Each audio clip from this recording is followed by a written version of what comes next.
The royal family will soon congregate at Balmoral to enjoy their annual summer holiday, however there will still be royal duties to attend to as King Charles is reportedly set to hold a summit for its most senior members.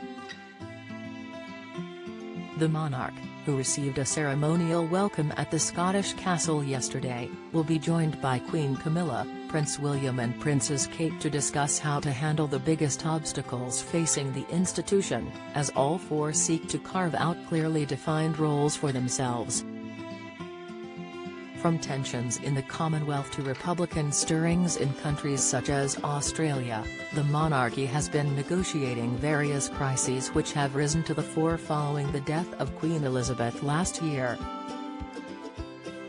The feud with Prince Harry and Meghan Markle across the pond also rumbles on, while Prince Andrew remains a headache for the king over fears that further revelations about his links to Jeffrey Epstein could emerge.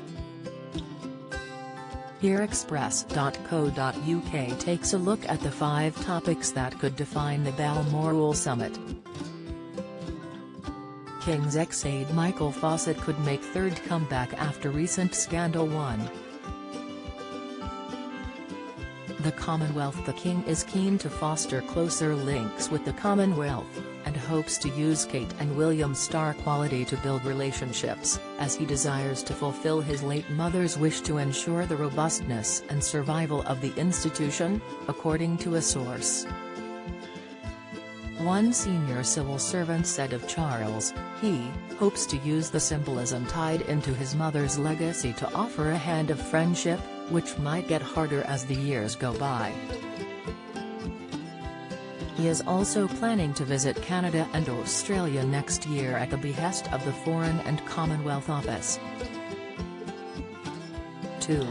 Republicanism. Australia may be questioning its position as a royal realm, but there are many in this country who have adopted an anti-monarchy stance, with protests taking place throughout the King's reign. Prominent anti-royal campaign group Republic has targeted key events such as the coronation and the King's receiving of the Scottish honours in Edinburgh, with William and Kate's engagements also sometimes being met with protesters. 3. Harry and Meghan. The firm and the Sussexes remain estranged, especially since the claims made in Harry and Meghan's Netflix documentary series Harry and Meghan and the Duke's memoir Spare. It has recently been reported that peace talks between Charles and Harry could take place in London next month, although they will be strictly behind closed doors. While Harry and Meghan are said to be moving away from producing royal content, there are fears that if their latest projects backfire they may revert to mudslinging, a source told The Telegraph. Don't miss Queen Camilla heartbreak as her first love Kevin Burke dies aged 77, reveal, Prince Harry's 24-hour opportunity to heal rift with dad without Meghan, live blog, royals in recovery mode post-Harry, but have had stellar wins this summer, Spotlight. 4. Prince Andrew. In spite of his invite to join the family at Balmoral, the royals are still facing a conundrum over Andrew's presence in the public eye, despite no longer being a working royal. Palisades told The Times that Charles does not wish for his brother to come out of the freezer, adding, Andrew is more of a long-term problem than Harry and Meghan. It feels like more stuff is going to come out on Epstein and there are still unexploded bombs there.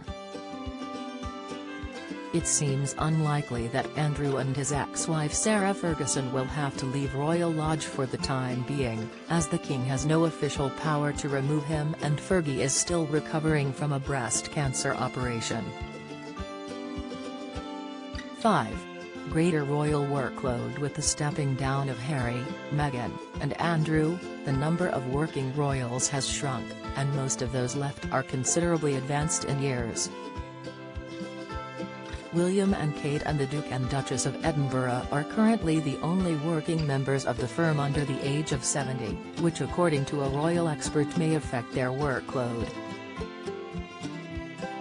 Vanity Fair royal editor Katie Nicholl told True Royalty TV's The Royal Beat, "The current, working royals, have to be realistic about how much they can take on, and maybe the thousands of patronages and engagements that they carry out and have always done between them, is something that's going to need to be redressed.